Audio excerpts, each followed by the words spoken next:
स्वाती आज काय देत आहे? आज समुद्री मेथीची भाजी. छानच.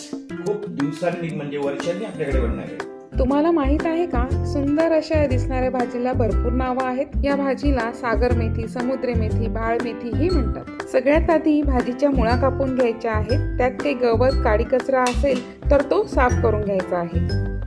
ही भाजी वाळूमध्ये उगवली जाते, त्यामुळे ही धुताना अगदी काळजीपूर्वक धुवावी लागते. 3-4 पाण्यामध्ये अगदी धूळ निघेपर्यंत, माती निघेपर्यंत ही स्वच्छ धुवून घ्यायची आहे. 3-4 वेळा स्वच्छ धुवून ही एका गाळणीत आपण पाणी गाळण्यासाठी ठेवून दिली. दिसायला खूप सुंदर असणारी ही भाजी चवीला तर उत्तम आहेच, पण आरोग्यासाठीही खूप फायदेशीर आहे. कढईत तेल तापल्यावर त्यात जिरं घातलेलं आहे. बारीक चिरलेला कांदा घालायचा आहे. कांद्याचं प्रमाण थोडं जास्त घ्यायचं आहे. त्यानंतर ठेचलेलं लसूण, टोमॅटो आणि हिरवी मिरची घालून परतून घ्यायचं आहे.